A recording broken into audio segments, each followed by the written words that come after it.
깊이가 다른 경제 콘텐츠 3프로TV 오늘 아침 라이브 이주호 정용진입니다. 3월 16일 월요일이 다가왔습니다. 네. 주말 사이에 또 이번엔 하르그 섬이라고 하는 곳이 굉장히 뜨거운 쟁점이 되고 있는데 트럼프 대통령이 이쪽에 이제 활주로를 공격을 했는데 여기 워낙에 많은 이란의 정유시설과 그 터미널이 있는 곳이라고 합니다. 그래서 네. 이 부분이 굉장히 또 뜨거운 뉴스가 되고 있어서 딱 조금 전에 선물 시장 오픈하자마자 브렌트유는 일단 $106까지 올라갔고요. 그다음에 WTI도 $100 위로 잠깐 올라서는 모습이 나타나고 있어서 확실히 아직 아무것도 좀 해결되지 않았다. 오히려 긴장감은 조금씩 더 높아지고 있다. 자, 그러면 뉴스 일단 뭐 이란 이 동네부터 가봐야죠.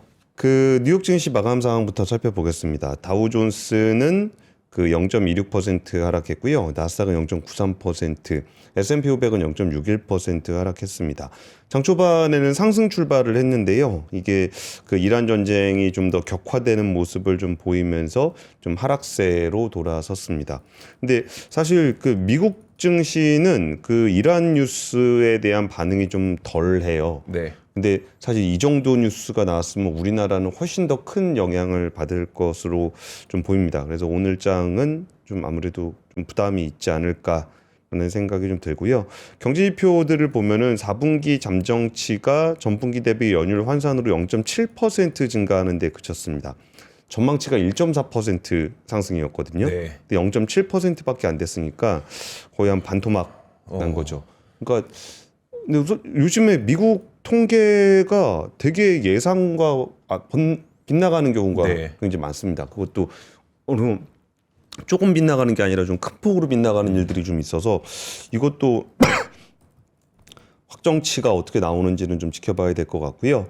개인 소비 지출 PCE 지수가 2.8% 상승했는데 전문가 전망치는 2.9%였습니다. 네. 그러니까 그 전망치보다 약간 좀 밑도는 그런 모습을 좀 보였다라고 볼 수 있습니다. 그러니까 물가 상승은 그렇게까지 높진 않다라는 정도 시그널로 볼 수 있을 것 같습니다. 네. 첫 번째 뉴스는 이제 이란 뉴스를 첫 번째로 안전할 수가 없는 상황이 좀 이어지고 있습니다. 그 도널드 트럼프 대통령이 5개국에 대해서 세계 에너지 수송의 길목인 호르무즈 해협으로 군함 파견을 요구했습니다. 내용을 같이 보시면은 이란의 호르무즈 해협 봉쇄 시도로 영향을 받는 많은 국가, 특히 그 미국과 협력해서 해협 개방과 안전을 유지하기 위해 군함을 파견할 것입니다. 근데 이거는 보통 우리가 이제 트럼프 대통령 화법에 좀 익숙해졌죠. 네. 우리가 파견한다고 한 게 아닙니다. 네. 파견하라고 하는 겁니다. 그래서 이란의 군사력을 100% 파괴했지만 100% 파괴한 거 아닙니다. 네. 이거는 좀 어느 정도 감안해서 보여야 될 것 같고 이란이 아무리 심하게 패배했더라도 드론 한두 대를 보내거나 기뢰를 투하하거나 근거리 미사일을 이 해협 어딘가에 발사하는 것은 여전히 쉽습니다.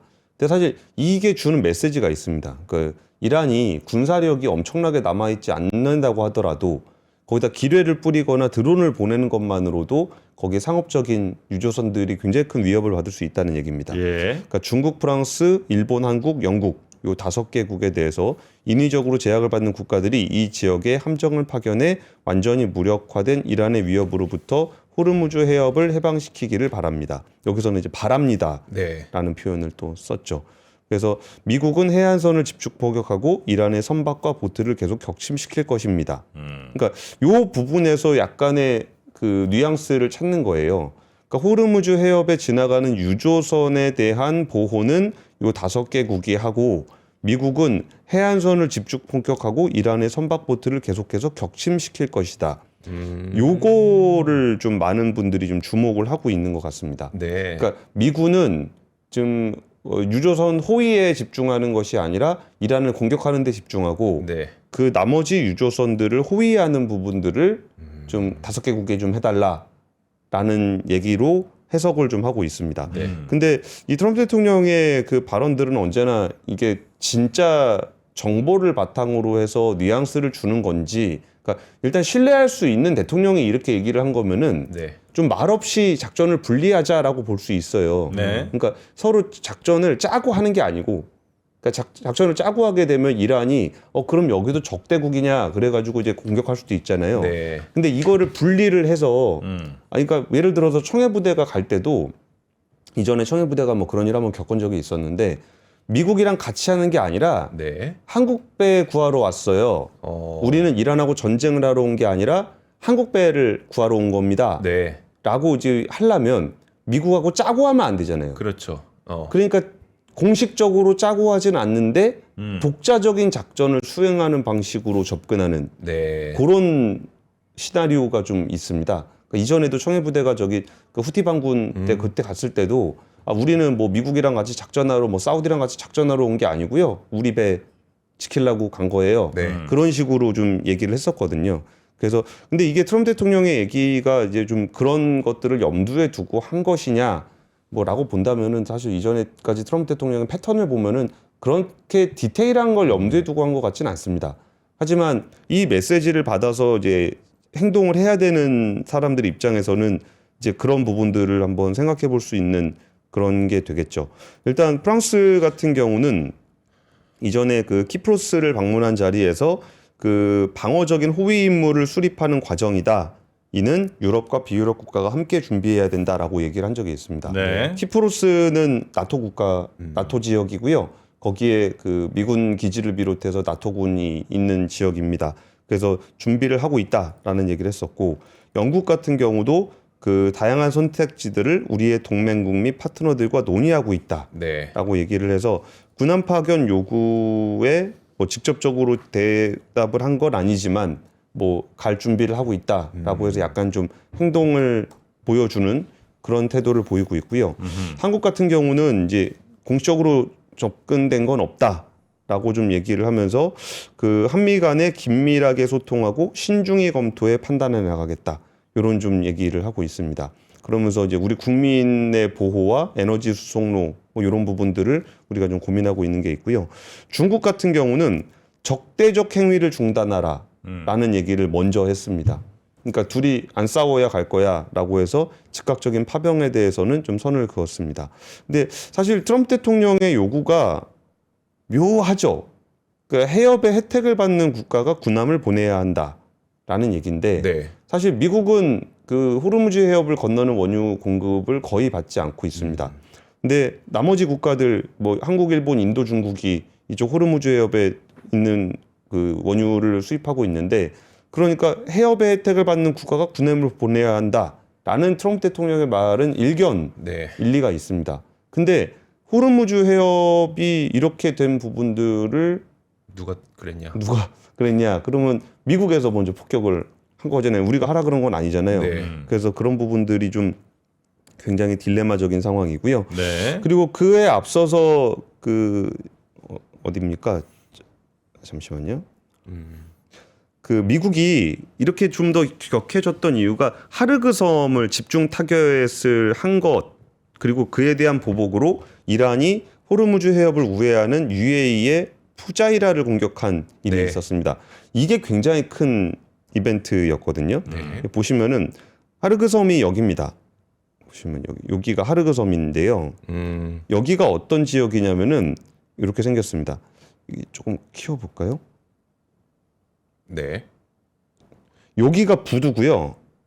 어느 쪽이죠? 지금 그 커서가 안 나와서. 남쪽, 서쪽. 안 나오나요? 카크라고 써 있는데 카크라고 네. 써 있고 네, 카크. 옆으로 어자 써 있는 거 있잖아요. 네. 어짜 써 있는. 오른편 말씀. 오른편. 네. 여기가 부두고요. 그 옆으로 이제 그 원유 탱크가 쭉 있습니다. 그리고 여기가 한 30km 정도 떨어져 있거든요. 이란 본토하고. 네. 예. 그래서 파이프라인으로 연결이 되어 있습니다.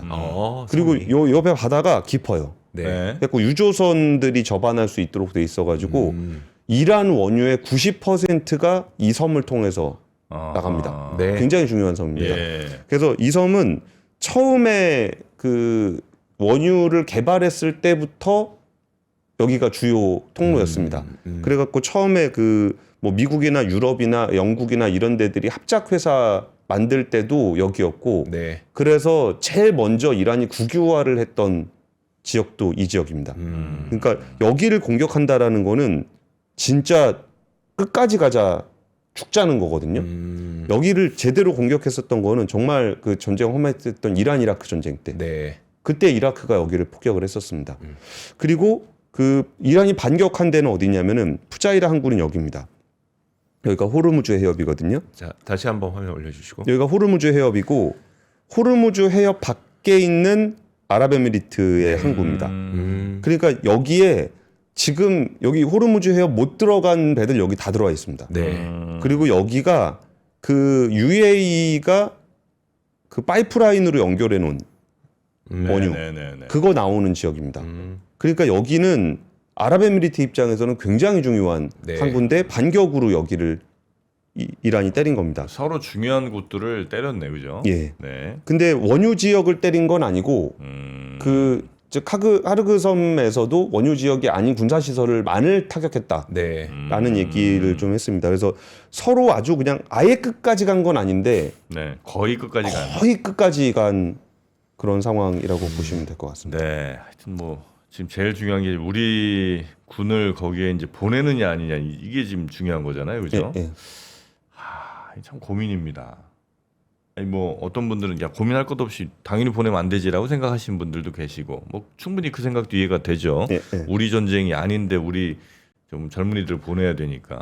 근데 또 우리의 유조선들이 우리의 배가 예를 들어 다른 어떤 곳에서 전쟁이 났었다 치더라도 만약에 우리 유조선이 우리 배가 지나가는 데서 그게 뭐 벌어지고 있으면 또 우리의 군인들이 그걸 지켜야 우리의 국민들도 지켜야 되는 의무가 또 있을 수도 있으니까 예, 예.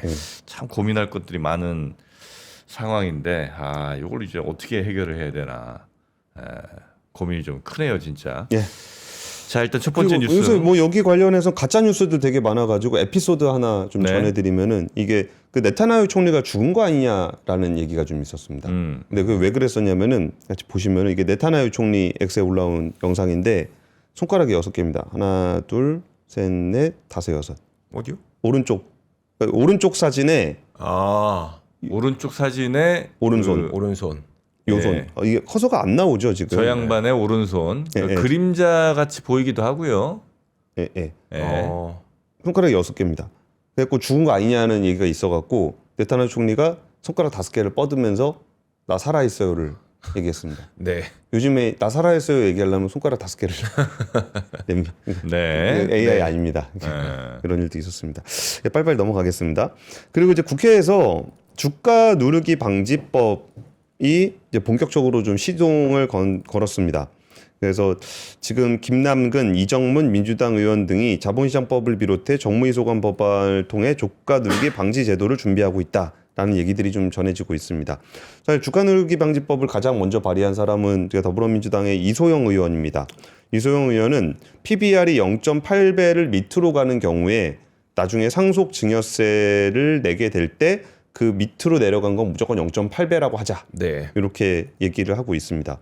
근데 거기에 대해서 뭐 0.8배로 하는 게 뭐 과하네 아니네 뭐 범위가 좀 좋네 맞네 그런 얘기들이 좀 많이 있어가지고 이거를 이제 개별 의원 차원에서 주가 누르기 방지법을 냈었던 거라고 한다면은 그 이재명 대통령이 주가 누르기 방지법 등 해야 할 일이 산더미다. 라고 SNS에 한번 올린 적이 있었거든요. 그 이후에 이번에는 이제 당 차원에서 본격적으로 이 안을 이제 논의를 하게 된 겁니다. 네. 이제 김현정 의원 같은 경우는 PBR 1배 미만의 기업 가치 제고 계획을 공시를 의무화하는 게 핵심이었어요. 그러니까 이소영 의원은 그 상속 증여세 관련한 부분들에 대한 네. 거였고 김현정 의원은 1배 미만이면은 그 기업 가치 제고 계획을 공시를 의무화하는 거. 요 얘기가 좀 됐었고요. 그리고 지금 민주당 K 자본시장 특별위원회에서는 자본시장 8곳을 불러서 의견을 모았는데 여기에서 스튜어디십 코드 관련해서 좀 강화하는 거 그리고 PBR 1배 이외에도 거래량이라든지 유동주식 수를 기준으로 하는 내용들 뭐 이런 것들이 담겨 있다고 합니다. 근데 이것에 진짜 많은 기업들이 걱정을 많이 할 거예요. 이게 PBR 그러니까 우리나라 제조기업들 같은 경우에는 그 예전에 자산이 되게 많아요. 네. 옛날에 사는 자산이 좀 많고 수익성은 좀 떨어지다 보니까 PBR이 1배 이하인 기업들이 꽤 많습니다. 그러다 보니까 주가 누르기 방지법이 되면은 이제 어떻게 이걸 대응할 거냐, 우리가 낮고 싶어서 낮은 것도 아닌데 어떡하냐, 뭐 이런 얘기들 많이 하고 네. 있습니다. 근데 사실 그 뭐 오랫동안 기업하시는 분들 입장에서는 야박하게 들리실지 모르겠지만 그 기업 가치가 PBR 0.1배가 안 된다라는 거는 그냥 파는 게 낫다는 얘기입니다. 그렇긴 하죠. 그냥 청산을 하는 게 더 낫다라는 얘기고, 그럼 이 경우에는 주가 누르기 방지법으로 제도적으로 하는 게 아니라면 어떻게 하는 게 맞냐면은 네. 적대적 M&A를 당합니다. 아, 네. 원래 그렇게 움직입니다. 이거 사가지고 그냥 팔면은 남는 건데, 아까 여기 나온 것처럼 현금이 6천억 원이 있는 회사가 시가총액이 4천억밖에 안 되면 네. 이거는 그냥 이 회사 청산하고 현금 6천억 가져가는 게 낫잖아요. 그리고 PBR 1배 이하 기업이 우리나라 60%가 넘는다는 거는 좀 심하죠. 네. 그래서 이런 부분들에 대해서 좀 더 이렇게 제도적으로도 필요하고, 그리고 시장에서 그러니까 뭐 기업을 경영하시는 분들 입장에서도 정말 자기네 기업 가치가 왜 그렇게 낮을까를 진지하게 고민을 좀 해보셔야 될 것 같습니다. 네.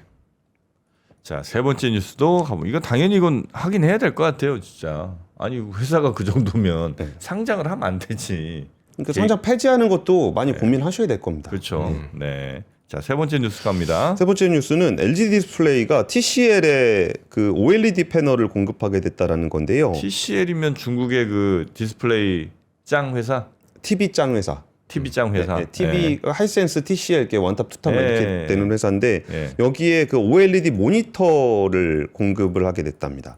그러니까 TV는 아니고 네. 중간에 모니터, OLED 모니터. LG 디스플레이가 중국 TV 회사의 모니터를 납품한다. 모니터에 들어가는 디스플레이를 납품한다. 근데 그 말은 얘네 OLED 못 한다는 거 아닙니까?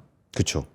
그러니까 OLED에서도 큰 OLED는 좀 어렵죠. 네. 근데 그 부분들을 이제 TCL에 납품을 한다라고 하고 이거를 굳이 베끼거나 훔치지 않고 LG 디스플레이 거를 쓴다라는 거는 이 뉴스 자체는 굉장히 긍정적인 뉴스 같긴 합니다. 네. 근데 사실 그 OLED 기술을 가지고 그 삼성 LG 디스플레이, 그러니까 삼성이나 LG의 모니터가 팔리면 더 좋을 것 같은데 네. 사실 그거는 좀 어려울 것 같고 이번에 디스플레이를 납품하게 됐다라는 게 참 묘하더라고요. 그러니까요. 그러니까- 약간 자존심은 좀 상하는 느낌이고.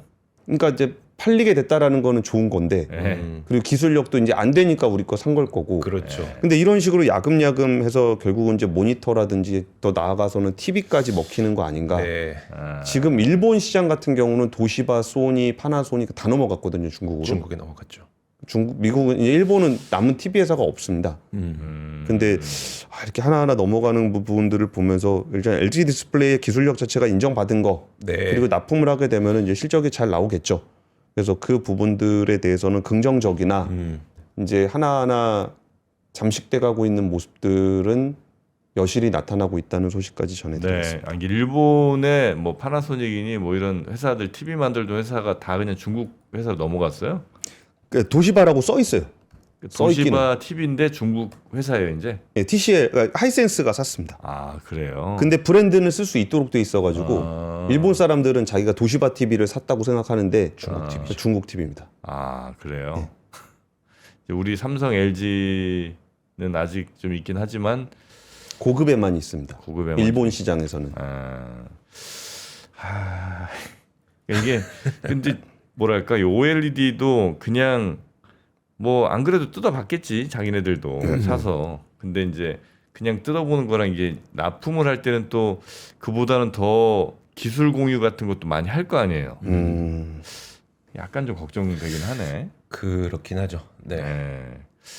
자, 여튼 묘하죠. 세월이 파는 건 좋긴 한데 세월이 또 이렇게 흘러가고 있습니다.